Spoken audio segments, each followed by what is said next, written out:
começar aqui. Eu acho que vocês vão receber aí um convite para aceitar, provavelmente. Tá. Já começou, então. Então, muito bom dia a todas, todos e todas, né? É uma alegria recebê-los aqui, e uma alegria maior ainda ter a presença da nossa querida Malena. Eu já venho conversando com ela faz um tempo, para ela conversar, dialogar conosco aqui. Nós já trouxemos várias pessoas queridas da Oca Junguiana, também do grupo ali do círculo do professor, né, do terapeuta Marcos Quintais, algumas pessoas que fazem mestrado, doutorado lá na Unip também, né, no IGEP, enfim, o pessoal do Freedom, a gente, felizmente, conseguimos estabelecer esse diálogo com esses produtores, digamos assim, da formação e do conhecimento em torno da psicologia analítica, né? O pessoal da UFG, pelo professor Pedro. Hoje a gente recebe a professora Malena, né? Eu até coloquei aqui na tela um pouco. É muito, muito, muito resumido isso aqui sobre a professora Malena. Né? Mas, assim, de forma muito rápida, né? Ela é diretora de curso e atividades científicas do Instituto do Imaginário, que eu acho que vocês abriram bem recentemente, né? Recentemente, faz um mês e meio. Isso, Jorge Miklos. Então, eu super indico para quem quer formações livres, quem quiser se aprofundar em temas específicos dentro da psicologia junguiana, lá já tem aí um cabedal aí inicial interessante de possibilidades, né? A professora é doutora em comunicação e semiótica, pós-doutora em comunicação e cultura e analista junguiana, né? Pesquisadora e professora de psicologia analítica, também pesquisa, né, na área de comunicação e teoria crítica da mídia, né? Ela é astróloga na linha transpessoal, da psicologia transpessoal, e dedicou-se nas últimas décadas aos estudos sobre teoria do imaginário e da imagem, empatia, mímese, teoria do mito, estudos do feminino, teoria dos vínculos e resiliência, né? E ela possui, de fato, uma série de publicações que podem ser encontradas com alguma facilidade na internet, tá, pessoal? O coletivo Kiron, ele tem mais ou menos 4 anos, vai fazer 4 anos agora no mês de junho, né? Quando nós conseguimos um espaço para a disciplina de psicologia analítica na Universidade Luterana como um todo, né? São 11 campings espalhados pelo Brasil, e aqui em Palmas eu assumi esta missão.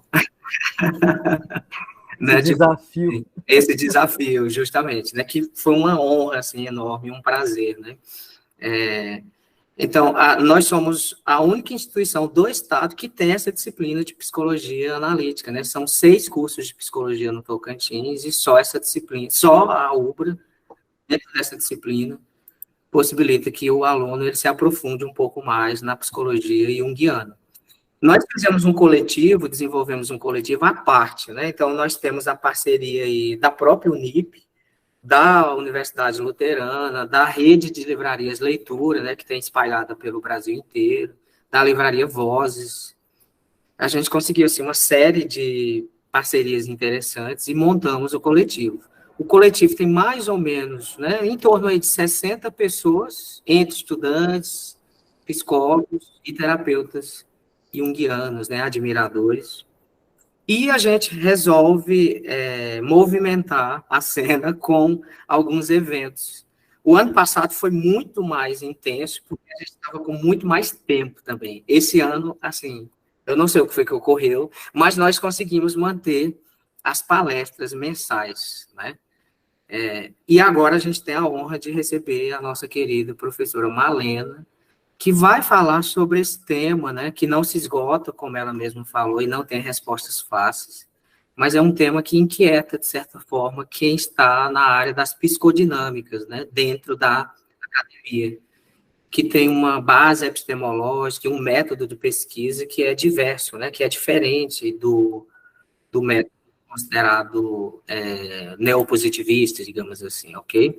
Então, e a gente percebe na prática, no cotidiano, as resistências, né, esse modo de pensar o sujeito dentro da academia.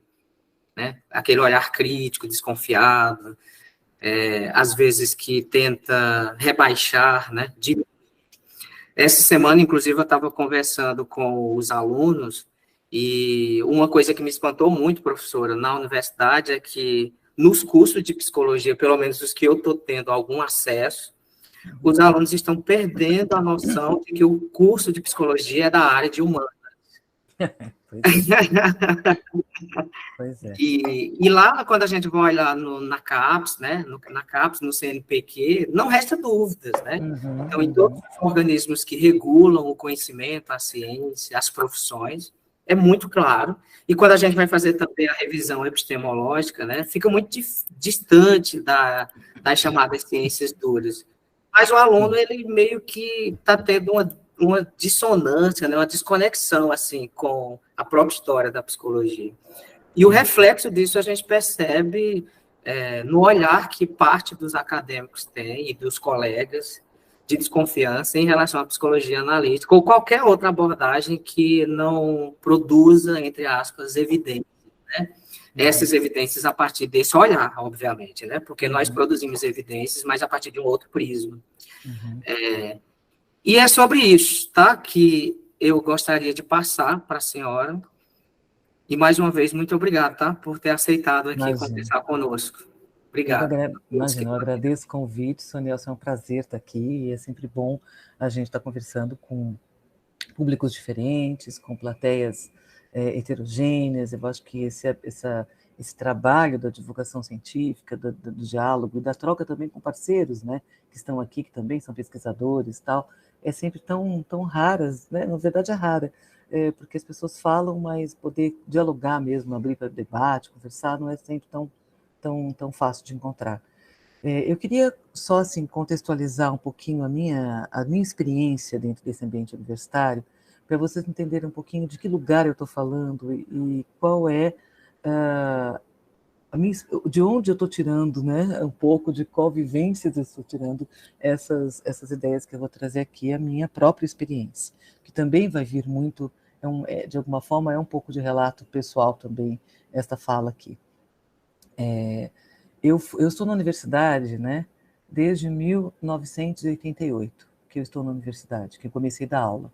Eu entrei pela literatura, pelas literaturas, né, pelos discursos, e depois fui para a comunicação, mas sempre dentro da área de cultura, pesquisando mito. A minha formação em comunicação sempre foi muito ligada à cultura e mito, né? Então, desde aquela época já de 85, eu comecei a estudar Jung, em 85 eu comecei a estudar Jung de forma meio autodidata e atrás de quem dava um curso aqui e ali, fui me virando nisso, né?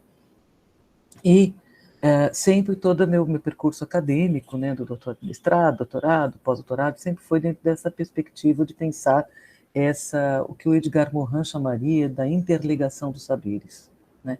Eu nunca consegui ser puritano, eu tenho esse problema em nenhuma esfera na vida, que não é muito fácil. Eu não suporto o puritanismo de nenhuma espécie e, obviamente, eu sempre vi, e eu acho que tem uma coisa minha, eu sempre vejo muito os encontros, os entroncamentos, os lugares em que as ideias convergem, a maneira como uma área ressoa na outra, e essa mistura, né, o que eu chamo de realmente uma natureza transdisciplinar, né? Eu tenho isso como uma vocação que mesmo que me causou já muita dificuldade na vida, mas eu nunca consegui abandonar, porque é como eu vejo o mundo, eu não consigo ver o mundo de outra maneira. Então, eu sempre fui uma pessoa que, assim, que dentro da área de comunicação eu era meio uma esquisita, porque eu falava de Jung, de mito e tal. Eu era alguém que dentro da área de psicologia eu era uma pessoa meio suspeita, porque eu não tinha formação em psicologia tradicional, apesar de ter 130 milhões de cursos, né, nessa área, de ter feito formação só em análise durante 7 anos lá no IGEP e tal. E aí eu vou falar um pouco de antropologia, pego Jung, ou as pesquisas que eu tive, pesquisas já no CNPq sobre Edgar Morin, né? Eu não sou antropóloga, me olham feio. E é claro que a gente, para fazer essas misturas, ou poder fazer uma leitura interdisciplinar, a gente tem o triplo do trabalho, né? Porque você tem que se apropriar com muita profundidade não de uma área inteira, claro que isso é impossível, mas de escolas diferentes ou de olhares diferentes, de conceitos que não são necessariamente sempre trabalhados juntos. Então, isso é um trabalho de uma vida toda, né? Então eu falo que eu estou na universidade desde 88, para vocês terem um pouco uma ideia também, de que isso é um trabalho de uma vida toda, é uma construção que eu vou trazer aqui para vocês de uma forma. E qual é a minha experiência na universidade, por falar de junguianos na universidade? Eu fui convidada a montar um curso de jornalismo, eu montei o curso de jornalismo no Mackenzie, o curso de jornalismo no Mackenzie não existia, eu criei o curso, do nada, implantei e tal, e foi muito difícil manter ou montar, porque a minha leitura era toda uma leitura cultural, uma leitura complexa do fenômeno comunicativo, e eu enfrentava milhões de dificuldades, enfrentei ali milhões de dificuldades. Aí depois, indo para a pós-graduação, eu acabei sendo vice-coordenadora no programa de mestrado e doutorado, no qual eu estou até hoje, da Unip, né? E fui vice-coordenadora de um coordenador maravilhoso, que foi quem implantou a área de comunicação e artes aqui no Brasil, que foi o Eduardo Penhuela Canissal, uma sumidade, ele era meu amigo, muito meu amigo, trabalhávamos juntos, só que ele tinha 80 anos, né, 70 e tantos, 80 anos. Então, na verdade, quem ia para as reuniões na CAPES, quem ia para Brasília, quem enfrentava esses fóruns, né, científicos de legislação, de governo, era eu, né, porque ele ficava mais ali numa consultoria, numa senioridade que ele tinha, obviamente, né, nos orientando, nos conduzindo. Então, assim, essa perspectiva que eu estou tendo aqui, que eu estou trazendo aqui, eu trago não só do ponto de vista científico-teórico, entendeu? Mas também do ponto de vista acadêmico, política acadêmica, de MEC, de CAPES, de burocracias, trazendo um pouco esses territórios que eu transitei. Hoje, graças a Deus, não transito mais nesses territórios burocráticos acadêmicos de Brasília, de reunião de CAPES e tal, mas fiquei muitos anos nessa vida também, né? Então, a questão e muitos anos lá no IGEP, né? Também com um grupo só de junguianos, e de lá, de uns 10 anos para cá, cada vez mais eu me afasto do que seria uma visão tradicional, né, de comunicação. Eu já fazia isso já desde o começo, porque eu participava de um grupo muito interessante chamado Centro Interdisciplinar de Semiótica da Cultura e da Mídia, fundado em 92 pelo Norval Baitello Júnior, lá na PUC de São Paulo, que é uma figura muito significativa. Fiz o meu pós-doutorado, foi com o Muniz Sodré, na UFRJ, que é também uma pessoa super importante dentro do território de cultura. Eu sempre estive na cultura, né, de alguma forma. E sempre trouxe essa perspectiva interdisciplinar e cultural para todos os fenômenos. Mas isso, obviamente, conforme a gente vai ocupando espaços universitários, vai ficando mais difícil. Quando você não é só aluna, mas você é professora, quando você não é só aluna, mas você é professora, coordenadora, ou seja o que for, eu tive muito esses cargos, né? Então vai ficando tudo muito mais complicado, tudo muito mais difícil. Então, o que eu vou trazer é um pouco esta visão, né? A dificuldade que eu vejo em ser junguiano na universidade, né, é a dificuldade que eu vejo em ser junguiano no mundo contemporâneo, dentro de um cenário capitalista, mas também no Brasil, dentro de uma visão de universidade que é muito atrasada, que é muito deslocada do tempo presente, dentro de cenários científicos de outras áreas, e que, por sermos esse país que temos todas as nossas feridas e nossas marcas históricas e culturais e políticas, e a miséria, né, que a gente vive, que não é uma miséria só econômica, mas, em certa medida, também uma miséria econômica e política, que implantou como programa de dominação uma miséria cultural, né, e uma miséria educacional. Nós temos um gap, uma dificuldade educacional e cultural enorme aqui no Brasil, uma defasagem de base muito profunda, e que é um projeto de poder, né? O Paulo Freire já falava isso, e é isso mesmo, né? Então, lidar com essa universidade no Brasil, universidade brasileira, é um desafio extra, né? Porque eu estive em outros cenários, dentro de universidades, sempre fazendo assim, viagens de pesquisa. Dei um curso em Barcelona, já dei curso na Universidade de Barcelona, dei uns cursos na Universidade de Valdívia, mas sempre circulei muito em algumas universidades, alguns centros de Berlim, ali na Freie Universität, né, de Berlim. Então, e nunca encontrei tanta resistência a esta interdisciplinaridade, a este pensamento que não é necessariamente pensamento mecanicista ou cartesiano, como é o pensamento junguiano. Nunca encontrei tanta resistência como encontrei no Brasil, como encontro no Brasil, né, na Universidade Brasileira. Nós temos uma síndrome de vira-lata, não adianta. A Universidade Brasileira tem uma síndrome de vira-lata e nós queremos ser sempre mais reais que o rei, né? Existe primeiro, pouquíssimo investimento econômico na universidade, e sobretudo nas humanas. O investimento econômico todinho das agências de fomento, de pesquisa, são sobretudo nas ciências exatas, nas ciências médicas. Por quê? Porque a visão de ciência que paira no Brasil, na Universidade Brasileira, já há uns anos, e isso vem de 15 anos para cá piorando enormemente, né? Não foi só sempre assim, isso piorou muito, a gente percebeu, quem está há mais tempo na universidade, é uma visão assim, de que a universidade tem que servir ao povo. Ok, beleza, concordo plenamente, né? Mas de que maneira a universidade serve ao povo? Na concepção das diretrizes, dos diretores, né, das instâncias regulamentares que regulamentam a universidade e as pesquisas, elas têm que servir ao povo através de resultados aplicáveis praticamente para políticas de governo, que são às vezes muito questionáveis, royalties, criação de royalties, descoberta de produtos que possam ser patenteados e, de alguma forma, servir indiretamente ao mercado, né? Então, você vê se algum laboratório, por exemplo, que está pesquisando alguma medicação nova, né, encontra alguma dificuldade de investimento. Não encontra dificuldade alguma de investimento e apoio econômico e incentivo a qualquer coisa que eles peçam, desde de computadores, de softwares, de viagens ao exterior, de trazer convidados, o que eles quiserem. Por quê? Porque, obviamente, por trás disso tem uma parceria com uma enorme empresa privada, com uma grande farmacêutica, né?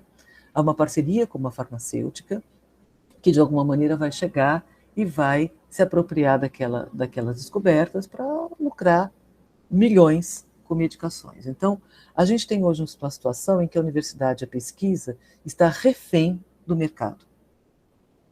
É muito triste falar isso, né? É uma percepção que não é só minha, a gente tem falado muito disso na universidade, na pós-graduação, nos fóruns de pós-graduação, está refém do mercado.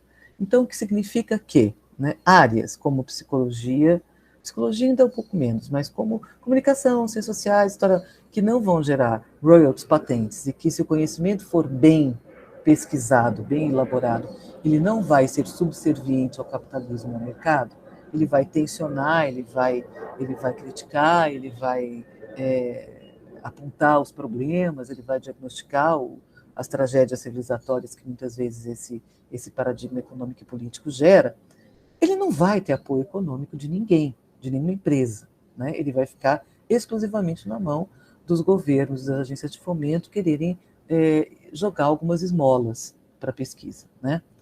E isso é a dificuldade, né? Porque a gente não vive de brisa, ninguém vive de brisa, as pessoas precisam até para você poder pesquisar, comprar livros, de acesso a idiomas, ter acesso a traduções, tudo isso exige apoio de alguma forma econômico que a gente não tem. Então, só pelo fato da gente já estar numa área que não é uma área, né, instrumentalizada, que pode ser instrumentalizada para o capitalismo, para o mercado, né, quando eu falo capitalismo, eu falo mercado, pode gerar alguma pesquisa que possa ser apropriada por um laboratório, por uma reengenharia administrativa, né, por exemplo, pegar um exemplo claro, né, a gente fala de resiliência. Resiliência é um termo, né, que é pesquisado, por exemplo, na França, pelo maior instituto pela Sorbonne, na Universidade de Sorbonne, pelo maior instituto de resiliência humana, de etologia humana, né, no mundo, que é coordenado pelo Boris Cyrulnik, né, que é um pesquisador também que eu pesquiso há muito tempo, Boris Cyrulnik, e que é, obviamente, todo em torno desse diálogo entre a resiliência humana, a psiquiatria, a psicologia, o tratamento dos traumas e por aí vai. E que é a grande teoria sobre trauma que existe para mim. Né? E que dialoga profundamente com a logoterapia do Viktor Frankl e com o pensamento junguiano, profundamente. dialoga muito com o pensamento junguiano. Sobretudo quando ele vai trabalhar essa ideia de não vitimizar, de não cristalizar no passado, de não tornar o paciente vítima de nada, né? E aí o que acontece? Como é que isso chega no Brasil? Isso chega no Brasil e rapidamente isso é apropriado pela administração, apropriado pelo marketing, e isso vira a resiliência da empresa, a resiliência do seu negócio, como criar resiliência quando sua empresa está em crise, e é rapidamente apropriado pelo pensamento econômico capitalista, empresarial, pragmático, mais pragmático possível. Está a serviço de ganhar dinheiro, vamos lá, entendeu? Né? Não estou dizendo que sou contra ganhar dinheiro. Acho dinheiro maravilhoso, todo mundo devia ter muito. A questão é essa, todo mundo devia ter muito. Não o dinheiro, mas o que ele traz, né? O que ele traz. O dinheiro não faz falta, o que ele traz sim, né? Então, veja, a gente sempre tem essa dificuldade quando chega para falar de alguma linha de pensamento, alguma escola de pensamento, algum teórico que não é funcionalista, que não se deixa cooptar facilmente pelas regras do mercado, ou não se pode usar facilmente para o mercado. Motivo pelo qual, apesar de ter coisas muitíssimo interessantes na linha da psicologia comportamental cognitiva, né, sobretudo nos diálogos sérios e profundos que eles fazem com a neurologia, a grande parte, às vezes, desse uso da teoria cognitiva comportamental, da psicologia comportamental, acaba sendo usado de forma bastante perversa para, muitas vezes, adaptar a pessoa, condicionar a pessoa, torná-la funcional, mas funcional para quê? Para a vida dela, para a alma dela, para o chamado dela? Não, funcional para o mercado, para o trabalho, para dar conta de ganhar dinheiro naquele período da vida adulta, que é o que interessa, porque criança serve só para consumir, né? E idoso não serve para nada, a gente ignora, ele não existe, ou quando ele existe, se ele tiver dinheiro, graças a Deus, ele será um consumidor de médicos, muitos remédios, né? Seguro de vida, aquelas coisas que a gente sabe, né? Que idoso só aparece na mídia, por exemplo, quando é para falar reportagem, notícias sobre plano de saúde, né, problema de saúde, é sempre um fudido que está lá sendo tolerado, porque a gente tem que, coitadinho, olhar para ele. Então, assim, nós não temos aqui, né, um olhar humanista minimamente, né? Por isso você falava das ciências humanas, né? E por que a psicologia tenta sair das ciências humanas? Porque as ciências humanas no Brasil é o primo pobre, né? Mas é o primo pobre da resistência. É o primo pobre que é um dos únicos primos, né, que estão falando da família toda, das ciências, estão fazendo alguma tensão contra esta destruição planetária, né, ecossistêmica, ecológica, que o capitalismo tem feito nos últimos 150, quase 200 anos já, né, 150 anos, desde a Revolução Industrial, um pouco antes até isso já começa. Então, e olha, quando a gente fala mal do capitalismo, a gente não está querendo falar bem necessariamente de comunismo ou de outras políticas, né? A gente está falando, fazendo um diagnóstico claro, né? Que é eu adoro aquele livro do Churran, do Byung-Chul Han, que é Agonia, né? Capitalismo e Agonia, né? De Eros, ou Capitalismo e Pulsão de Morte, ele tem vários, em que é isso mesmo, né? A gente vai olhando o capitalismo e eu lembro do Matrix, né? Daquela personagem maravilhosa falando para o Morpheus que a espécie humana era um vírus, né? Porque o vírus é a única espécie que é capaz de destruir o ambiente do qual depende. Nem a bactéria não faz isso, só o vírus faz isso. Destrói o ambiente do qual depende, num claro impulso de morte, numa clara processo de autodestruição. Então, o capitalismo ele é o mais profundo processo de autodestruição da nossa espécie no planeta. E a gente tem dificuldade em reverter esse processo. Então, eu estou querendo colocar um pouco esse contexto do que é a Universidade Brasileira, para a gente entender agora, passar para pensar o seguinte: imagina ser junguiano nesse contexto. Né? Imagina ser junguiano nesse contexto. Por quê? Porque, obviamente, você já entra, quando você fala que você já é junguiano, você vai enfrentar a mesma coisa ainda hoje em alguns espaços, talvez um pouco mais suavemente, claro, que o Jung mesmo enfrentou na época em que ele começou a publicar e a dizer as coisas que ele dizia. Primeiro porque a teoria do Jung, o Freud já fazia isso, a psicologia inteira faz isso, ela tira a primazia do ego, né? Ela vai dizer, olha, você não é o senhor absoluto da sua própria casa. Né? Você tem aí o inconsciente, o Freud, né? Todos os precursores, já Charcot, todos já traziam isso de alguma maneira. Mas o Jung vem falar uma coisa mais complicada ainda, né? E ele vai incomodar muitíssimo quando ele fala, olha, você não é o senhor da sua própria casa, e tem muitos outros senhores aí que muitas vezes te manipulam, que são os complexos, né? Em que ele vai trazer como a imagem dos complexos, tem muitos outros senhores aí. Além do que, tem alguns grandes senhores universais que às vezes também cruzam a linha e interferem na sua vida, que é a questão do inconsciente coletivo, né? Ele vai ampliando um pouco essa consciência de que o ego não é o senhor do universo, e o ego não tem o controle absoluto que ele deveria ter, muito embora o Jung vai sempre colocar a importância, né, da consciência e a importância do ego, chegando mesmo a falar que se há um motivo pelo qual a vida humana e o planeta, o bioma, o ecossistema tolera a espécie humana, é porque nós temos um grande diferencial que é a consciência, é o nosso grande diferencial. É a única grande diferença da espécie enquanto espécie em relação a outras espécies vivas no planeta. Em termos de sociabilidade, os insetos fazem melhor sociabilidade que nós. Formigas e abelhas têm melhor sociabilidade que nós, né? Muitos animais mamíferos têm maior sociabilidade que nós. Afetividade, não somos os únicos a ter. Qualquer um que tem animal doméstico em casa entende isso, né? Nós não somos os únicos em nada no planeta, nós só somos os únicos na questão do fenômeno da consciência. Por isso que o Jung fez todo um processo de individuação, um pensamento todo de uma teoria no qual quem está individuando de fato é o ego, né? É a consciência que individua, porque o self ou o inconsciente coletivo está conectado com o todo. Já tem o inconsciente está conectado com o todo, de alguma forma. Mas qual é a grande questão e a dificuldade de ser junguiano? É que a gente tem uma ciência ainda hoje, e sobretudo na área de humanas, né? E é isso, Nelson, é uma coisa que me choca, né? Porque quando eu converso com físicos, com químicos, com biólogos, eles são menos caretas, menos cartesianos e menos mecanicistas do que o povo da área de humanas e ciências sociais. Isso é que me deixa absolutamente pasmada, né? Que a gente pensa, as ciências duras são as caretas. Não são. As ciências duras são as mais arrojadas, as mais ousadas, as que já estão na ciência quântica.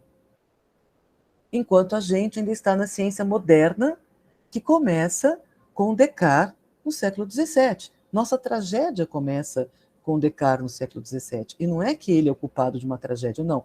Ele tem uma contribuição maravilhosa, tanto ele no século XVII, como Newton, que vem logo após e faz a Revolução Mecânica no século XVII e XVIII, né? A partir das ideias também de Descartes, mas e vai criar a ciência mecânica e o mecanicismo, é um avanço, é um caminho muito interessante para a ciência da época, para a evolução do pensamento científico. E aí é preciso entender um pouquinho a história da ciência, né? Tem um livro que eu gosto muito, que é do Morris Berman, chamado O Reencantamento do Mundo.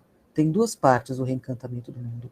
A primeira parte do livro faz uma síntese maravilhosa desse processo, de como nós fomos desencantados, como o mundo passou por um desencantamento a partir do pensamento da história da ciência. Morris Berman é um historiador da ciência que eu gosto muito, acho ele muito interessante para quem quer estudar isso. Mas, assim, óbvio, que bacana que Newton chega no século XVII, XVIII e mostra que existe o mecanicismo, que existem as leis da mecânica, muito legal. O problema é que juntou com o método cartesiano, que dizia que o único conhecimento verdadeiro tem que vir da razão e da lógica, da dedução da razão e da lógica, né? Junta o Descartes, que dizia que o único conhecimento verdadeiro vem da dedução da razão e da lógica, com as ideias de Newton, que vai dizer que os fenômenos são mecânicos e é preciso isolar as partes para entender o funcionamento mecânico do todo. Ok, perfeito para o século XVIII, para o século XVII e XVIII. O problema, né, é que isso se absolutiza, isso destrói todo o conhecimento anterior, o conhecimento das culturas arcaicas, das culturas originais. Isso vai dizer que todo conhecimento que não é dedução, razão e lógica não é conhecimento verdadeiro, e tudo aquilo que não pode ser dividido em partes e analisado, né, não é ciência verdadeira, não é método científico verdadeiro, e que todos os fenômenos do mundo são mecânicos, ou são redutíveis à razão e à lógica, ou podem ser compreendidos pela razão e pela lógica. Então, essa absolutização desta visão de mundo, que é uma visão científica, isto é a nossa grande tragédia, né? Por quê? Você fala assim, ok, há alguns fenômenos que podem ser compreendidos pelo paradigma mecânico. Quando você pega o seu corpo, você vamos pegar a fisioterapia, vai, porque eu como paciente fisioterapêutica, né, dialogo muito com as minhas fisioterapeutas. Existe uma mecânica muscular, ou existe uma mecânica na ortopedia, dos ossos, que se encaixam, que não encaixam, que funcionam aqui e ali? Claro que existe. É importante, mas é tudo mecânica? Não, não é mecânica. Né? E os neurônios, e os ligamentos, e as redes elétricas, e tudo aquilo que está envolvendo músculos, e peles, e corpo, e todo o resto, ou seja, existe uma complexidade, e o fator psicológico, e o impacto emocional, e as tensões concentradas durante tanto tempo, como é que tudo isso vai, de alguma forma, aparecer e ser codificado no corpo. Quando Descartes separa, de alguma maneira, corpo e mente, né, a gente tem a primeira grande tragédia com a qual a gente luta até hoje na universidade, quando fala de psicologia. A primeira grande tragédia é essa separação corpo e mente, né? Ou corpo e alma, psique, porque alma né, é a tradução da palavra psique, ou corpo e psique, né? Já é a primeira grande tragédia que a gente vai enfrentar e que até hoje, ainda no meio junguiano, às vezes a gente encontra essa dissociação entre corpo e psique. E Jung, obviamente, vai dizer que psique para ele era corpo e alma. Não havia separação possível. Ele vai ser o grande psicossomaticista, né? O primeiro grande psicossomaticista, porque ele não concebe que nada aconteça só no corpo, ou nada aconteça só numa coisa chamada psique que não tem corpo. Porque corpo sem alma é cadáver e alma sem corpo é fantasma. Né? Não existe uma opção a não ser corpo-alma. E essa separação cartesiana, né, de separar corpo e alma, que vai acontecer lá no século XVII, ok no século XVII, mas ela continua vigente no século XXI, ainda hoje. Nas áreas que mais se confrontam com fenômenos no qual isso fica evidentemente falso, ou seja, em que a psicologia é evidentemente falso, essa separação corpo e alma.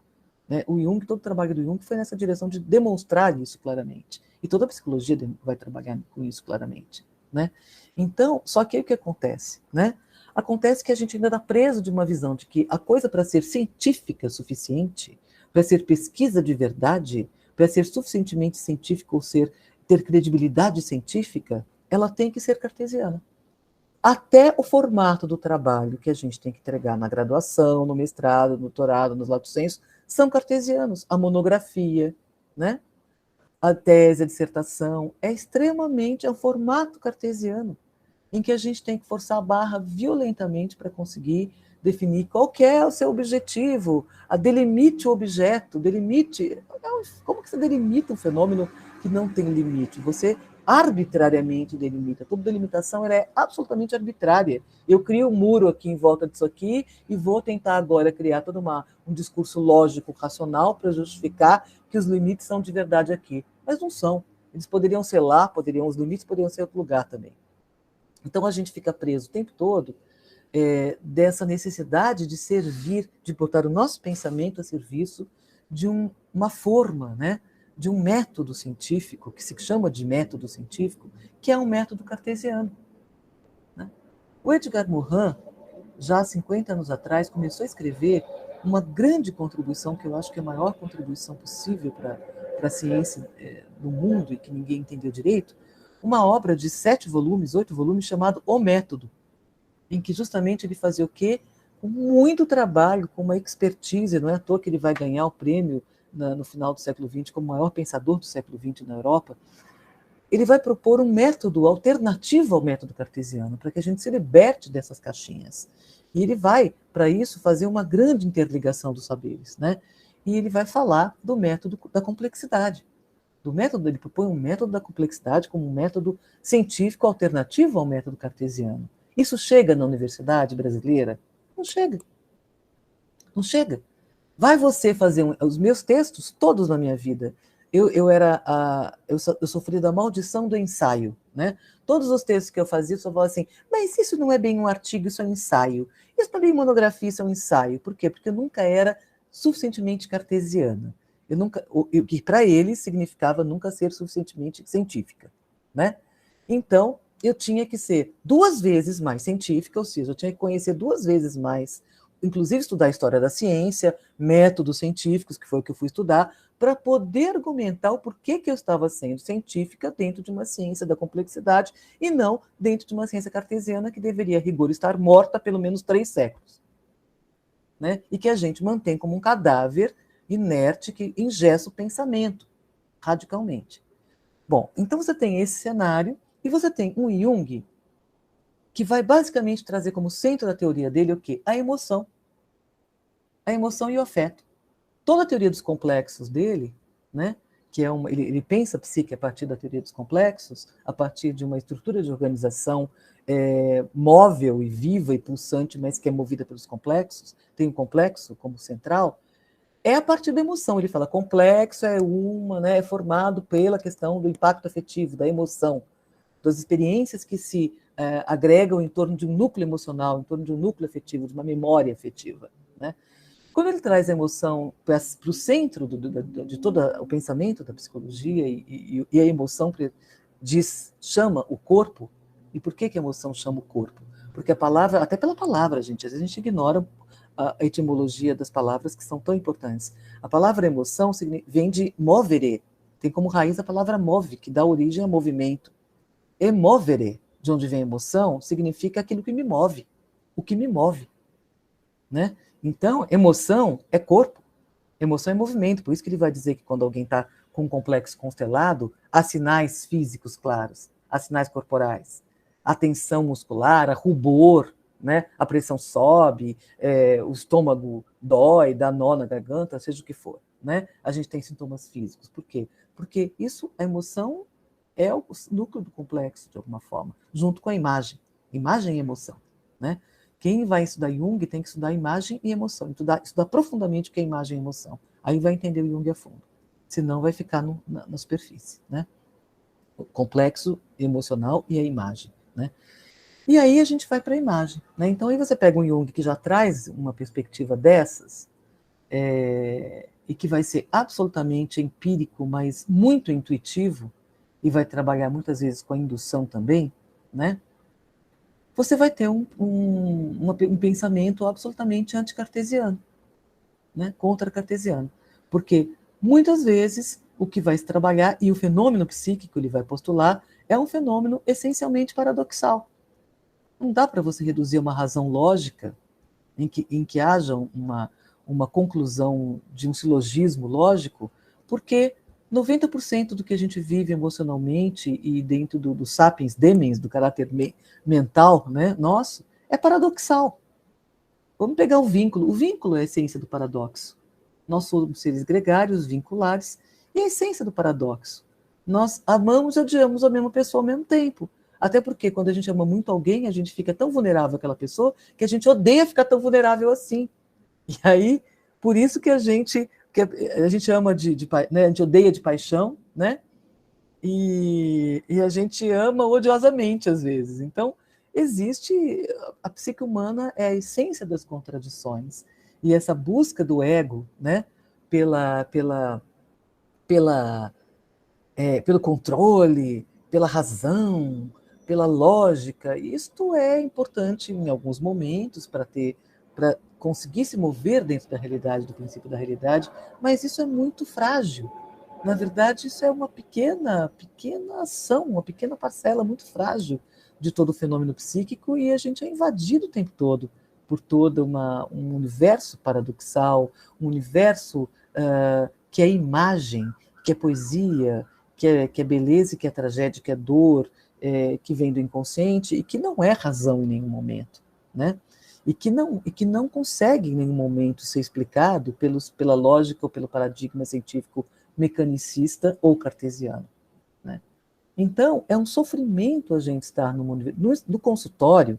Quando a gente está no consultório, no setting analítico, ok, tudo isso fica tranquilo, a gente consegue tocar o nosso barco. Agora, quando você vai para a universidade, né, você tem um problema que é os parâmetros científicos tidos como da boa ciência são parâmetros ainda cartesianos e ainda mecanicistas, que reduzem tudo à razão e à lógica, que ingessam o pensamento dentro desse processo. E aí você vai ter, obviamente, né, uma dificuldade terrível, uma esquizofrenia horrorosa, porque a gente está falando contra o método, né? E a gente teve toda uma teoria, uma revolução no começo do século XX, da qual Jung participou, que é a revolução da ciência contemporânea, que é a ciência quântica. A ciência moderna é a ciência que começa no século XVII com Descartes, ela vai até o século XIX e ela é superada no século XX pela revolução quântica, científica quântica, da qual participou a biologia, a física, a matemática. Todo o começo do século XX é uma revolução total disso. E as ciências ditas duras seguiram nessa linha. Enquanto que as ciências humanas e sociais ainda ficaram presas, de alguma forma, na visão de ciência, no paradigma científico cartesiano e mecanicista do século XVIII. E mas por que isso acontece? Porque nós somos burros? Não. Porque o paradigma cartesiano, que separa corpo e alma, né, e o paradigma mecanicista, que analisa tudo por partes e não olha o todo, serviu perfeitamente ao espírito do capitalismo. Né? Por isso que Max Weber vai falar de ética protestante e espírito do capitalismo e vai falar do desencantamento do mundo. Ter este mundo fragmentado em partes, que é uma máquina funcional que se encaixa e todos nós, desde o corpo até a natureza, é visto como uma grande máquina, né?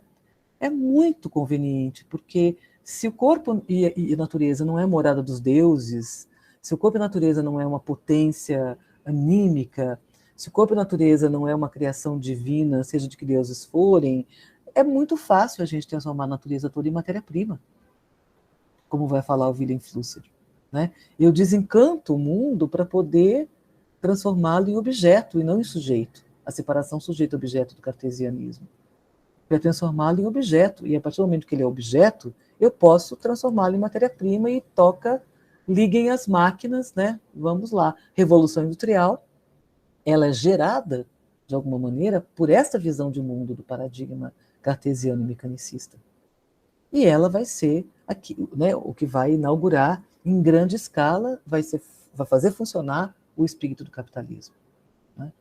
Depois você vai vir com toda a mídia eletrônica, sobretudo, para fazer implantar, para conseguir implantar esses valores, essa visão de mundo e essa lógica econômica.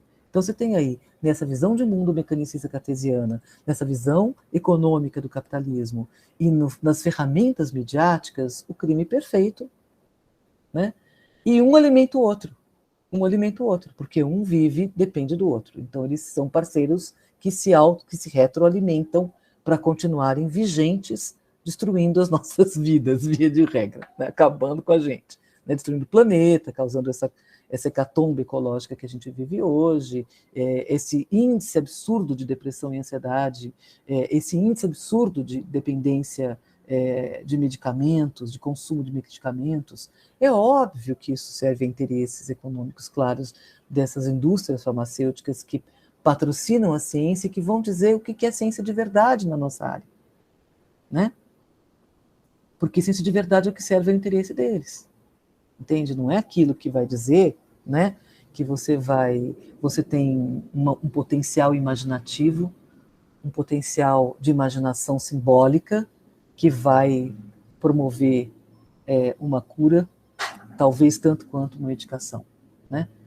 Esse escândalo que a gente tem nas pesquisas de teste de medicamentos, em que o placebo quase sempre ganha de todo o resto dos resultados, né, não é divulgado.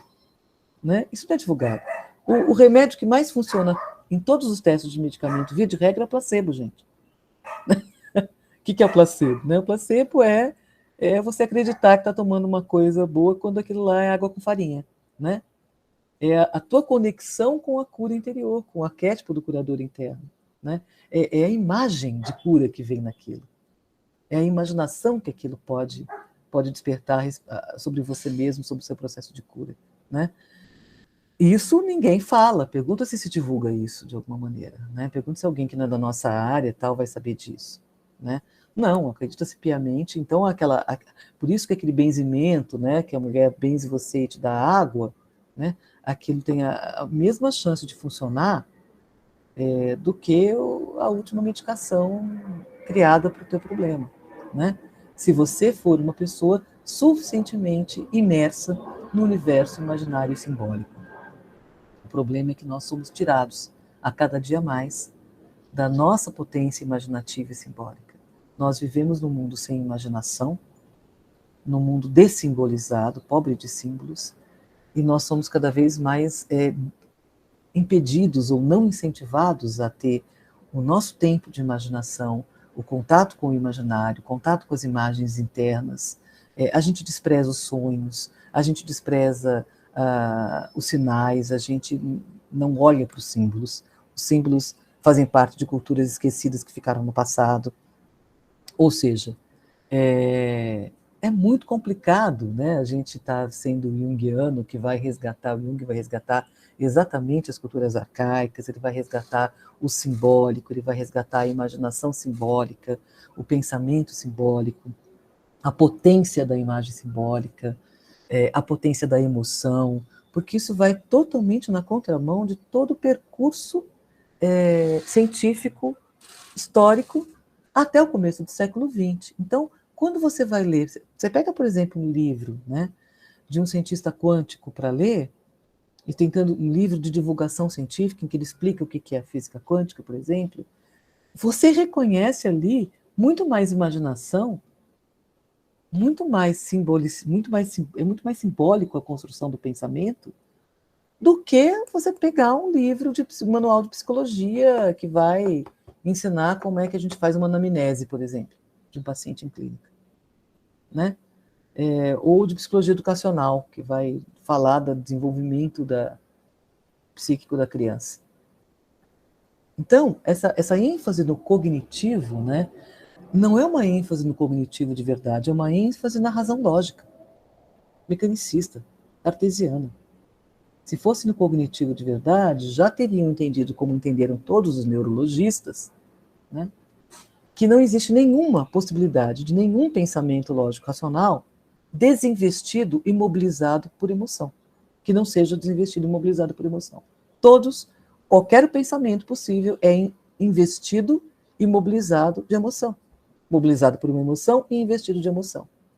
Neutralidade não existe, emocional não existe. Neutralidade é uma falácia na universidade. O que existe são princípios que você pode mostrar quais são eles, torná-los o mais claros possíveis por uma questão de honestidade científica, dizer, os meus princípios científicos são esses, e eu vou segui-los, já sabe com que regras estou jogando, com que cartas estamos jogando. São essas daqui, aqui. Mas neutralidade, isso é uma mentira, né? O fenômeno quântico já mostrou, inclusive, as pesquisas atuais, inclusive tem pesquisas muito recentes comprovando isso, comprovando empiricamente, ou seja, conseguiram testar em laboratório, e o teste comprovou que matematicamente e imaginativamente já tinha esse postulado, né? Que a simples presença da consciência de alguém olhando o fenômeno interfere no fenômeno e faz o fenômeno mudar a relação de onda e partícula, né? O gato de Schrödinger, né? E por aí vai. Então você vai ter tantas, nunca lembro se é Schrödinger, se é Schuckenberg, esses nomes me atrapalham um pouco. Bom, o gato, né? A experiência do gato. Quem procurar o gato na física quântica já vai achar, né? Procura no chat GPT que você vai achar o gato da física quântica. Mas assim, e antes de entrar aqui, eu fiz uma busca para falar assim, quem não conhece nada de Descartes, nada de Newton, nada de mecanicismo, vai no chat GPT e procura Descartes, Newton, mecanicismo, porque a explicação que aparece é bastante razoável, é bastante correta, dá uma ideia clara do que a gente está falando aqui, né? E paradigma quântico. Já Schrödinger, obrigada, Regina. Eu sempre me atrapalho, não é o Schuckenberg, é o outro, é o Schrödinger. Então, você vai ler um livro de física quântica, por exemplo, e você fala, caramba, puta viagem, né?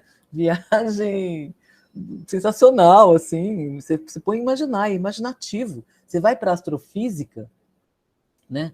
Você tem uma viagem imaginária sobre os universos, as nuvens de poeira e tal.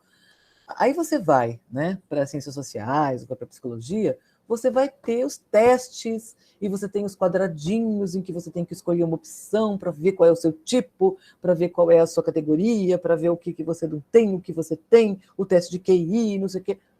Ou seja, né, a gente está ainda muito atrasado na nossa visão de mundo, né? Na nossa visão científica das coisas.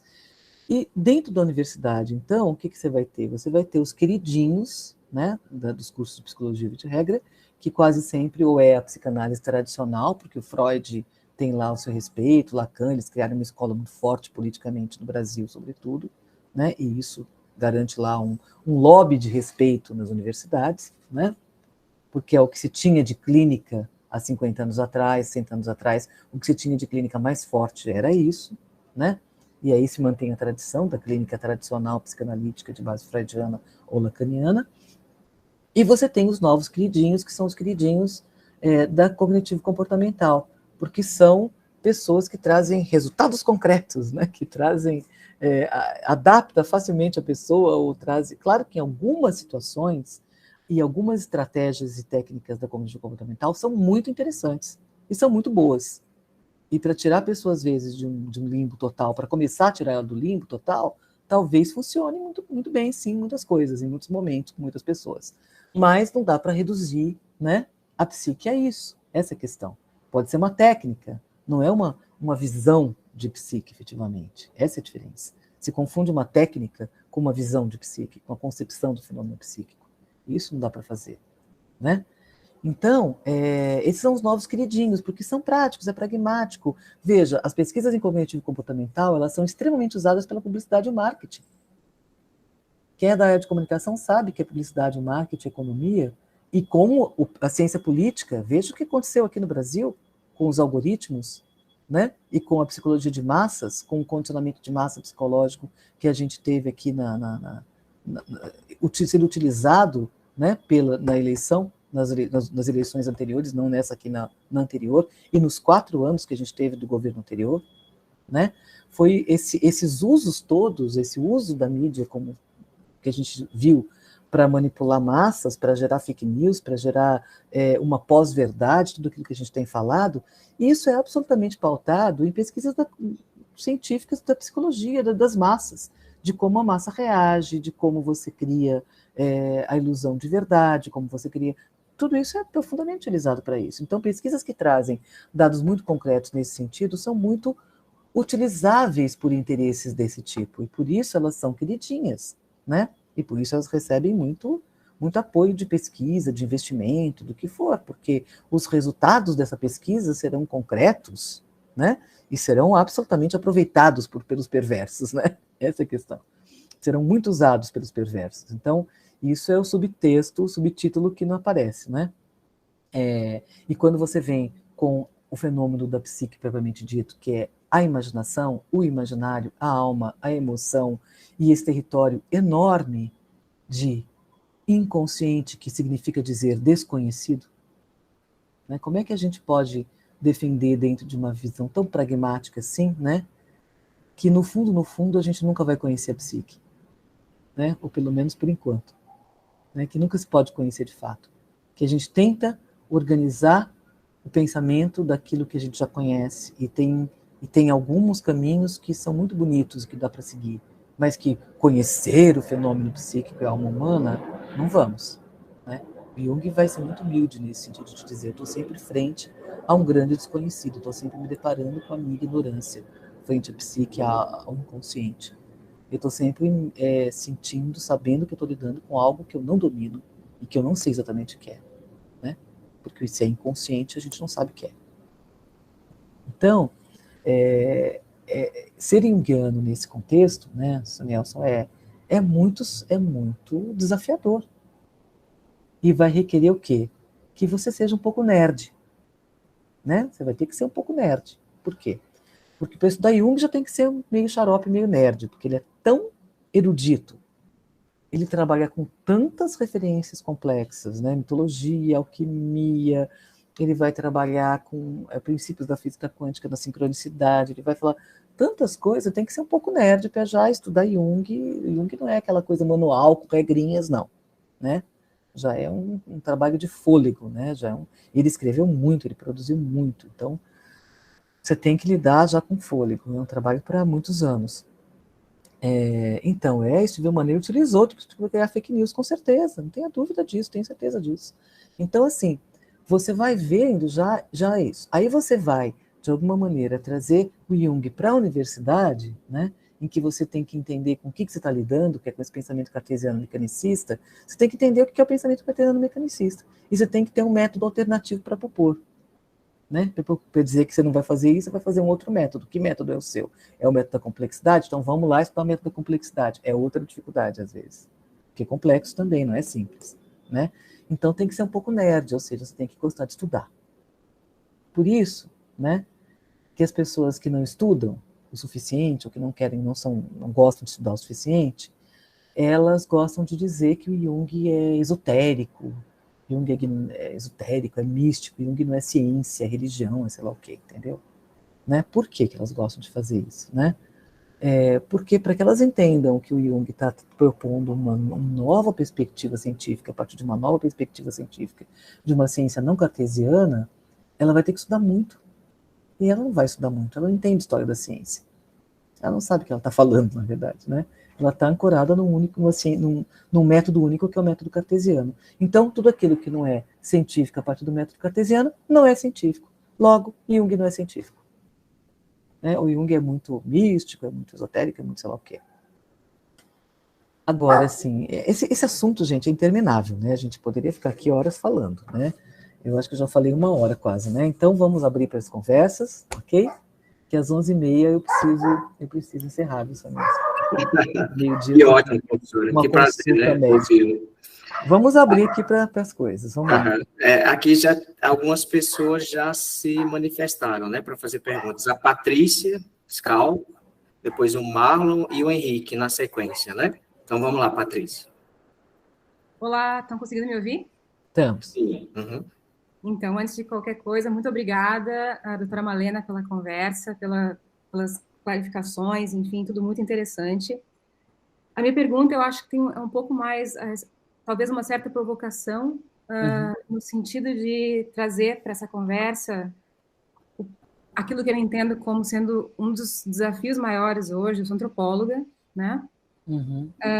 E formulei minha pergunta a partir do comentário sobre a inserção do Brasil nessas espaço-temporalidades do presente. Eu moro na Finlândia e eu identifiquei muitas coisas na sua fala que são muito parecidas também com as críticas aqui em relação às ciências humanas e tudo mais. E uma das grandes dificuldades, eu acho, é que o paradigma cartesiano, como foi bem colocado, ele é instrumentalizado de uma forma mais, talvez... perversa. Perversa, mas clara a partir da Revolução Industrial, e se entende como e por que isso acontece, né? Sim. A questão toda para mim aqui é como é que a gente lida com o problema de escalas diferentes, porque me parece que ao longo da conversa, até mesmo nos comentários aqui, a gente chega numa espécie de paradoxo, aonde se por um lado o paradigma cartesiano, o qual eu não defendo, fique claro, se o paradigma cartesiano nos oferece uma série de desafios, por outro lado, a aposta no simbólico e nas alternativas, no subjetivo, me parece que ele também tem riscos, justamente no sentido daquilo que foi colocado agora por um colega sobre, por exemplo, Steve Bannon e a questão toda da apropriação de certos, enfim, de certos conceitos e tal, para expandir certas agendas que não seriam do interesse, pelo menos, das populações mais vulneráveis, né? Então, eu queria só trazer para a conversa essa questão da dificuldade que se tem de que qualquer ciência pode ser mal utilizada de forma perversa, qualquer visão pode ser utilizada. Exato, especialmente de como é que... Mas a gente tem que responder, eu acho, assim, em vez de ficarmos mais na generalização de que de qualquer lado o cobertor é mais curto, existe, eu acho, uma questão séria para a gente se posicionar em relação a como gerir o fato de estarmos extremamente conectados e, ao mesmo tempo, desconectados, né? Nesse momento, a gente tem, 102 pessoas falando, né, assistindo essa palestra, e me parece, assim, dar conta dessa conversa íntima que a gente está tendo aqui, ao mesmo tempo do fato de que ela se expande para tantas cabeças e para tantos lugares, como é que a gente pode gerir os riscos de abraçar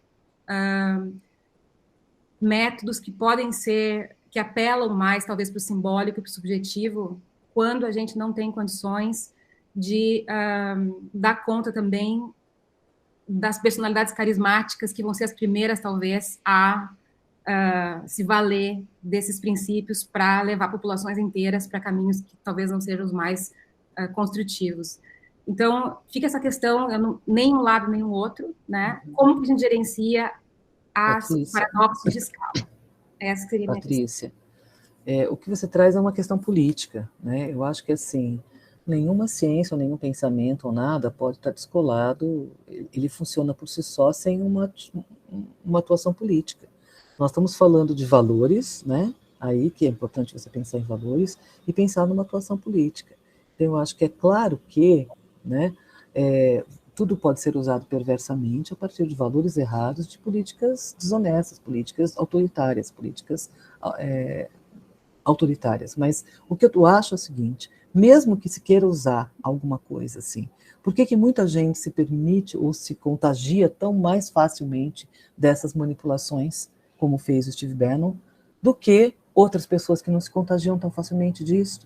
Então, meus estudos têm apontado, de alguma forma, para o fato de que quanto mais vida simbólica você tem, quanto mais conexão você tem com o seu próprio corpo, e mais conexão você tem com a vida efetivamente, ou seja, você vai contra essa desconexão corpo e alma cartesiana, quanto mais você conecta com o corpo e com o lugar em que você vive, e com onde você está, e com a sua presença na comunidade que você está, porque você está aqui, né?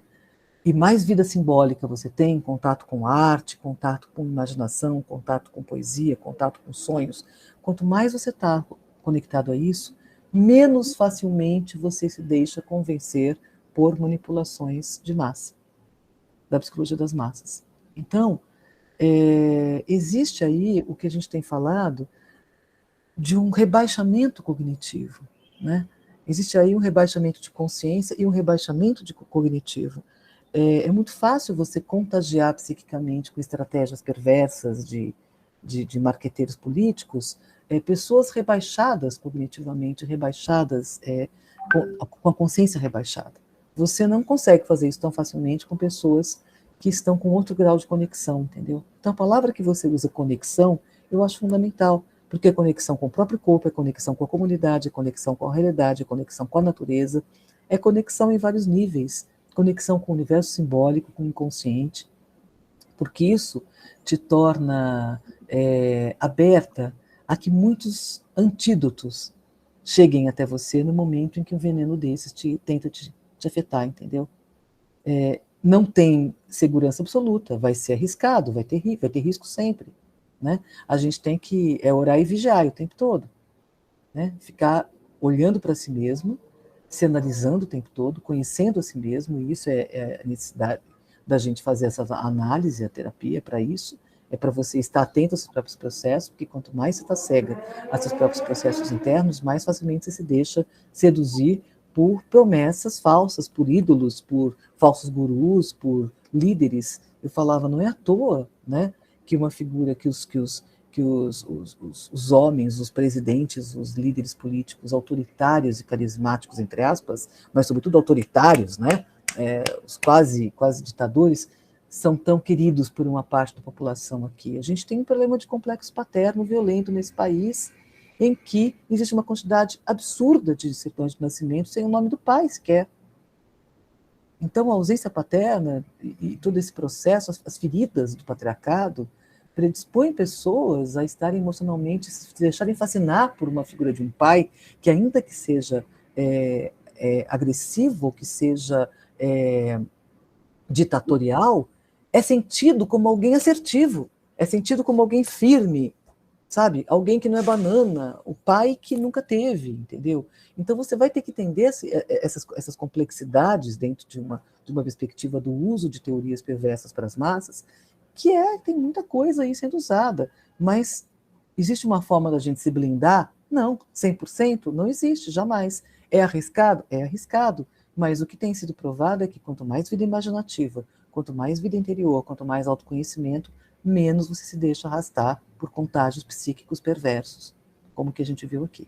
Isso é fato, né? A gente tem demonstrações muitas sobre isso. E pessoas mais conectadas, com menos autoconhecimento, são mais facilmente cooptadas pelo contágio psíquico. Então, agora, concordo com o que você trouxe, que é o seguinte, é sempre uma questão também política, de manter um jogo político em ação enquanto as transformações interiores são feitas. As coisas têm que ser feitas dentro e fora ao mesmo tempo. Obrigada. Não sei se eu te explico, mas... Eu poderia seguir adiante, mas tem colegas mas tá certo. Mas obrigada. Obrigada a você. Agora vamos para o Marlon. Oi, Marlon. Bom dia. Bom dia. Primeiro, agradecer muito a palestra. Eu senti como um sopro, um pneuma de ar fresco. Particularmente no meu caso, eu estava pensando que tu falou que precisa ser nerd. Bom, de certa forma, eu sempre fui, não exatamente nerd, mas CDF. Mas eu tô isolado até muito em função das minhas escolhas. Mas eu tô isolado, tipo, eu tô um junguiano eremita desde os anos 2000, mais ou menos. E, bom, agora eu começo enfim, descobrir pessoas que estão trabalhando com Jung de outras formas, está sendo bem interessante. E o meu comentário, ou a minha provocação, para utilizar a expressão da Patrícia, terá relação com isso.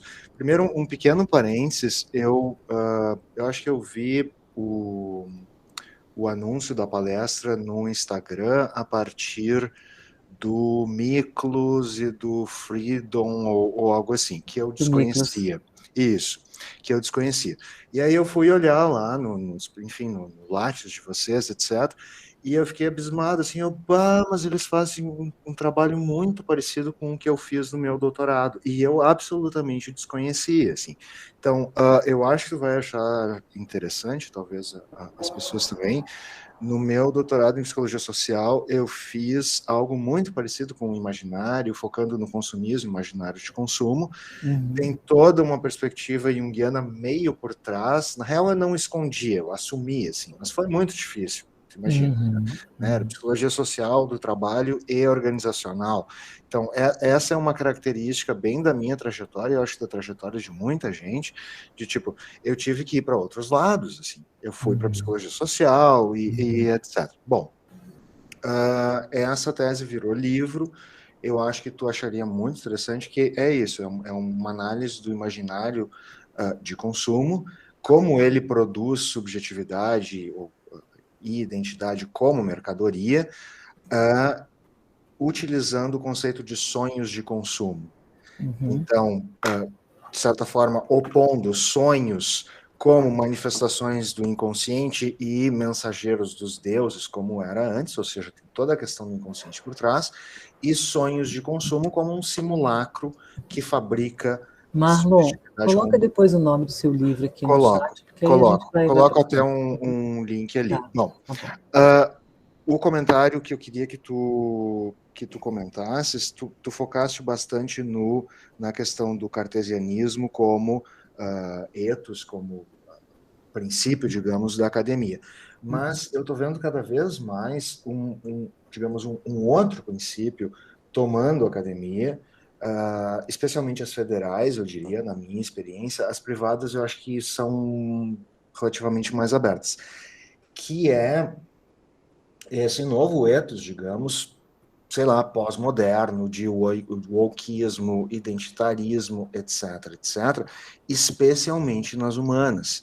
Então, se a boa parte da academia consegue financiamento, etc., etc., nas exatas, na medicina mais cartesiana, eu concordo com isso, mas as humanas, para ser um pouco radical, eu vejo se perdendo muito nessa outra perspectiva que é completamente antípoda, completamente oposta. Então, em alguns casos, por exemplo, não digo autores, mas pessoas que trabalham com Jung, é um Jung que vira completamente pós-moderno, assim. Então, tipo, o mesmo indivíduo tem ânima e ânimos, masculino e feminino não tem definição, toda aquela coisa, tipo, é uma releitura, uma desconstrução, uma refabricação do Jung, que eu vejo como um Jung para o consumo, né? Baseado numa identidade que é completamente, tipo, é o contrário de self, é o contrário de uma essência interna, etc, etc. Então, tipo, no meu caso, e eu presumo que seja o caso de muita gente, agora eu acho que ficou ainda pior, porque, tipo, de um lado tem um cartesianismo ou um ethos de ciência exata, e do outro tem uma coisa completamente pós-moderna, que arrebanha o Jung, né? Se o Freud vê aquilo que tu mencionaste no início, Jung como místico, e agora Jung como louco, Jung como abusador sadomasoquista da Sabine Spielrein, isso aí tudo vem lá dos tempos de Freud, vem de 1914, né? Isso foi de propósito para queimar o Jung. Pois bem, agora, além disso, que está na consciência coletiva, especialmente por Hollywood, né? Além disso, nós temos um Jung para consumo. Então, eu acho que ficou ainda mais complicada a coisa. Eu gostaria que tu comentasse, criticasse, enfim, esse meu ponto de vista. Desculpa, falei demais. Muito obrigado. Não, Marlon, imagina, obrigado. Eu te entendo perfeitamente, também sofro um pouco com isso que você está falando, mas o que eu sinto, assim, é que a gente tem uma psicologia junguiana propriamente dito, que está no Jung, né? Está no Jung, está nos livros do Jung, está na obra do Jung. E você vai ter uma psicologia analítica, que é pós-junguiana, né? Que vai se desdobrar em diferentes perspectivas, diferentes escolas, né? A gente vai ter uma diferença já inicial, clássica, da rachadura entre o grupo do James Hillman e o grupo da Marie-Louise von Franz, e o grupo do James Hillman, né, com o Rafael Lopes Pedraza e o Adolfo Guggenbuch-Reck, vai, de alguma forma, criar essa linha da psicologia arquetípica, que é mais imaginativa e que é aquela, dentro dos pós-junguianos, que eu mais me encontro, vamos dizer assim, que eu mais gosto, com que eu mais simpatizo. E a gente está tendo aqui, nesse momento, o nascimento talvez de um outro braço dessa psicologia analítica, desses desdobramentos da psicologia analítica pós-junguiana, né? Que é essa psicologia identitária que você está falando, né? E que também eu tenho certas dificuldades em lidar com ela em algumas questões, porque, sobretudo, assim, é muito importante trabalhar fundamentos teóricos e questionar, mas, obviamente, tomando todo cuidado para não cair nos preconceitos que a gente sabe que existem e que todos nós temos arraigados de alguma maneira, de certo ponto.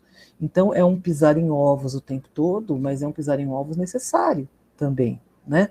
Eu mesmo, quando me perguntam assim, o que você vê, o que você pensa, o que você fale, faça uma análise sobre o fenômeno da transexualidade. Eu respondo o seguinte, eu dou uma de Glória Pires, eu falo, não sei opinar. Né? Eu acho legítimo, porque todo fenômeno que é uma manifestação humana é legítimo como manifestação humana. Não sei opinar por quê? Porque eu acho que requeriria que eu tivesse estudado mais a fundo os pesquisadores, a parte médica, a parte psiquiátrica, a parte neurológica, estado junto com os transexuais que estão hoje, por exemplo, se colocando, fazendo pesquisas e defendendo essas posições, e eu não tenho esse conhecimento, não tive condição de estudar isso, porque não é minha praia. Minha praia é mais, trabalho mais com mitologia, com sonhos, com outras coisas. Então, eu simplesmente não me sinto competente para opinar sobre isso, né? Então, eu acho que é importante também chegar, o lugar de fala não é para mim um lugar apenas assim, só negro pode falar de negro, só mulher pode falar de mulher. Não, o lugar de fala, para mim, é só aquela pessoa que pelo menos pesquisou pra caramba e ouviu pra caramba os negros, a cultura negra e toda a história do movimento negro pode falar de negros. Não qualquer palpiteiro, porque senão a gente fica na história do preconceito. Então, o que eu sinto assim é que talvez realmente esteja nascendo um braço da psicologia analítica voltado a essa questão do identitarismo que você está colocando, e que está nascendo agora, né? E que tem uma força política muito forte, porque representa interesses de muitos segmentos sociais. E aí talvez essa força política possa, às vezes, nos oprimir, a quem não é dessas linhas, entendeu? Né? Mas eu reconheço que é uma manifestação legítima de uma necessidade social que está tendo voz, né? Que encontrou sua voz, e que ótimo, perfeito. Se se eles são absolutamente embasado cientificamente ou não, eu não saberia te dizer, porque eu não tenho pesquisado a fundo realmente essa linha, entendeu? Eu não domino essa área, né? Então, eu me coloco no meu lugar de quem não conhece a coisa, de quem não sabe dizer. Mas eu entendo a tua angústia no sentido de que, às vezes, se você não quer se afastar de um cartesianismo, você acaba sendo cobrado, né, de se encaixar numa nova escola, numa nova ramificação, que não é, às vezes, a tua. Então, também a gente precisa talvez ter mais claro que a psicologia analítica pós-Jung, né, tem várias escolas aí, e que a gente pode pertencer a uma escola sem necessariamente conhecer profundamente a outra escola, mas também não precisa invalidar, né, a outra escola. Ok, são olhares diferentes, caminhos diferentes, né? Não sei se eu te respondi. Perfeito, obrigado. Eu creio que pelo tempo a gente agora vai para o Henrique Barçante. Vamos lá, querido. Obrigado, Sr. Nelson. E também obrigado, Malena, pela sua fala. Eu acho essa discussão extremamente importante. Para quem me conhece, eu participo do Grupo Analítica hoje, lá no Instagram, e já há uns 3 anos a gente tem feito também esse movimento de tentar tornar mais acessível o estudo do Jung, da Nise, da Von Franz. Tanto semana passada eu até dei uma palestra sobre a ausência de Jung e Nise na graduação. Uhum. E o título da sua palestra, de esse Manual de Sobrevivência da Psicologia Analítica na Universidade, é algo até já quase, vou usar futurista, porque para primeiro o sobrevivente tem que começar a conseguir viver. É irônico. E o contato que nós temos é que às vezes a gente nem consegue ter essa existência. E é uma existência que eu vejo, ou melhor, essa não existência, de forma multifatorial. Pois tanto tem, como você tão bem colocou, essa visão cartesiana da academia, mas também há toda uma, vou usar uma questão, uma dívida histórica da própria psicologia junguiana contra seus inimigos e contra ela própria. O que eu quero dizer com isso? Há, e acho que aqui no Brasil a gente tem que reconhecer, tanto com Nise, tanto com Jung, essa grande disputa que não foi resolvida. Então, a gente teve, no caso do Jung, o assassinato de reputação dele por parte da escola freudiana, que é algo que até hoje não foi de todo resolvido. Eu não acho que necessariamente criar uma psicanálise junguiana é a solução, mas sim a aproximação entre as perspectivas. Então, há uma rixa entre a psicologia analítica com as outras abordagens, tanto por falta de compreensão, mas também falta de abertura, às vezes, deles escutarem o que o Jung tem para trazer, por ser essa visão tão ampla. E também uma própria questão, acho que você comentou isso brevemente, do próprio cuidado da psicologia analítica com as suas próprias obras. Então, de ir para o Jung, ir para a Nise, ir para o Von Franz e estudar, mesmo que a princípio solitário, o Marlon mesmo falou que ele está já quase isolado há um tempo estudando Jung, e eu, em toda palestra que eu dou, eu falo que estudar Jung é sim solitário, mas não precisa ser constantemente solitário. Então, há essa questão de não só, como eu falei, da rixa externa, mas também interna. E eu não vejo isso só no Jung, porque talvez, isso o professor Walter Mello menciona também nas falas dele, ele conseguiu trazer Jung para a universidade depois que ele primeiro trazendo a Nise. Pois fica um pouco, às vezes, mais palatável para as pessoas. A Nise eu consigo ver um pouquinho o impacto dela, já Jung é mais difícil de algumas pessoas lidarem. Mas até Nise é silenciada. Ela foi silenciada pelos próprios pares, quando os psiquiatras do engenho de dentro não valorizavam o trabalho que ela fazia com os clientes. Então, eu fico pensando nisso, de que, sim, a gente vai ter que traçar essa disputa com a academia, mas como traçar essa disputa, às vezes, com a academia, sendo que, às vezes, não tem um único professor na graduação? Então, será que a nossa solução é uma disputa somente acadêmica? Ou é com, igual o Kiron faz, essa construção de comunidades, que, claro, sim, dos mais variados saberes, mas que conseguem coexistir com os institutos, coexistir com a academia, mas que também mantém uma epistemologia muito forte, de forma autônoma. Historicamente, no Brasil, a gente teve os junguianos nômades, eles eram das mais variadas vertentes, mas isso tem se perdido. Eu sinto falta um pouco disso, de tanto um rigor mais acadêmico, e isso a gente vai conseguir, acho que por conta própria, né, com cada vez mais mestrados, doutorados, pesquisa, mas também uma maior acessibilidade de estudos feitos pela própria comunidade junguiana. Pois senão a gente vai continuar falando contra muros muito difíceis de transpor, enquanto tem pontes muito próximas entre estudantes de Jung, mas não têm sido escutados. Então, eu acho que você tem toda a razão, Henrique. Eu acho que a questão é uma disputa política, de território político, sim, né? Essa que você fala, né, de alguma forma, esse assassinato da reputação, é muito claro isso pela parte, né, da psicanálise tradicional, o assassinato da reputação do Jung, né? E o último golpe que a gente teve foi a live bendita lá, né, do Dunker falando do Jung nazista, que deu aquela celeuma toda, né? Então, assim, eles não cansam, né? O Jung incomoda profundamente, porque o Jung justamente é isso mesmo, né? Ele incomoda mesmo, ele desacomoda, né? Ele sempre vai desacomodar os acomodados em algum setor qualquer. E é muito incômodo isso da Jung também, porque a gente fica o tempo todo buscando terra firme, e não tem muita terra firme, a gente está entrando em territórios movediços o tempo todo, que é o que a psique é isso, né? Ele é fiel à realidade da psique.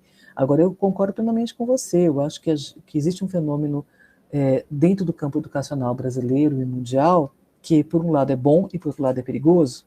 A gente vai olhar os dois lados aqui, não dá para falar disso agora, mas quando eu falo que é bom e perigoso ao mesmo tempo, vocês vão entender, eu acho, que as universidades também estão perdendo a prerrogativa de serem as únicas grandes formadoras. Entendeu? Então, há escolas hoje, há centros de pesquisa, e um pouco nessa linha que eu abri esse Instituto do Imaginário, né? Porque eu sinto que a universidade está morrendo já faz tempo, né? Porque está engessada nesse esquema que eu estou falando, o saber está morrendo ali. E centros de institutos de pesquisa, centros de pesquisa, de estudo, de divulgação científica, vão ser centros de excelência, provavelmente já são melhores que universidades. Já temos esse fenômeno. Na área junguiana, isso é claro. E eu acho que é assim mesmo que a gente faz. Não abrir um espaço para a gente na universidade, ok, a gente abre espaço na sociedade em outros espaços, e a gente vai provar o valor disso pela qualidade, pela seriedade dos espaços que a gente vai abrir. Entende? E é uma disputa política de território, né? Mas tem que ser feita. Temos que ir para o campo político e fazer isso. Né? Como faz o Kiron, como está fazendo o Instituto do Imaginário, como faz o JEP, como faz o Freedom, como faz. Né? É isso. Vamos lá. Né? Perfeito. Dá tempo ainda? Acho que 5 minutos, dá para fazer mais uma. Acho que dá mais uma. Mais uma, né? Então, pela sequência aqui, tem a Valquíria, lá dos Estados Unidos. Muito obrigada pela fala. Professora, inicialmente eu quero agradecer, eu sei que é o papel do professor Sonielson e de outros aqui presentes, mas assim, foi de um enorme conforto a sua palestra para mim, porque eu sou farmacêutica e fiz pesquisas na área de física quântica, e foram tópicos assim que me chamaram bastante atenção durante esses estudos, e de uma certa maneira o professor Sonielson me iniciou com os estudos junguianos, então me trouxe também muito conforto quando eu iniciei nesse caminho, né, em estudar também o que o Jung tinha contribuído, né, para todos nós, porque eu não acho que é só um campo da ciência, né, para a humanidade como um todo. E eu sempre fiz muitas críticas com relação a essa maneira da condução na universidade, com relação ao próprio sistema educacional também, né? Então, eu sempre fui aquela professora que olhava mais os alunos, né, que procurava mais reconhecer as dificuldades de cada um, e eu sempre fui muito criticada por isso, porque eu era boazinha e o restante aqui eram os, né, que tinham firmeza, vamos dizer assim. E me deu muito conforto quando eu comecei, né, a estudar o Jung com o professor Sonielson, me trouxe esses detalhes aí da psicologia analítica. E eu queria muito agradecer a senhora por ter vindo e ter tratado desses assuntos que são assim cruciais, né, para que a universidade continue sendo uma universidade concisa, que traga realmente contribuições para a sociedade, e não para toda uma, vamos dizer assim, para não servir, vamos dizer assim, aos poderes, né, às pessoas que necessitam de poderes, né, para continuarem estarem aqui nesse mundo. Né? Então, eu rompi, né, com a universidade, porque eu era contra, né, esse sistema cartesiano, eu simplesmente fui muito contra esse sistema, geralmente, não que não seja utilizável. Hoje eu vejo que, acho que uma combinação dos dois poderia ser algo assim mais... como é que eu posso me expressar? Acho que seria algo mais plausível de dar uma continuidade, pelo menos ao que a gente tem, né, com o que a gente tem hoje. E eu creio que esse rompimento cartesiano indo também para os outros sistemas e fazendo uma combinação também do que existe na psique humana e a física quântica é algo que pode trazer para a sociedade como um todo uma abertura de conhecimento, né, em todos os aspectos da humanidade. Me escutar ampliando muito, às vezes pode ficar confuso, mas é algo que, pelo menos, precisa ser nomeado, né, ou então tratado com mais seriedade, que são as ciências sociológicas e psicológicas dentro das ciências exatas, biológicas e demais, né, que eu acho que não existe uma separação concreta, né, acho que existe um entrelace aí entre todas, né, e que é algo que né, que geralmente se coloca muros, né, e esses muros realmente eles não existem, né, principalmente porque somos todos seres humanos. Muito obrigada, Exato. professora, muito obrigada Obrigada a você, querida. pelo convite também, muito satisfeita em estar aqui com vocês.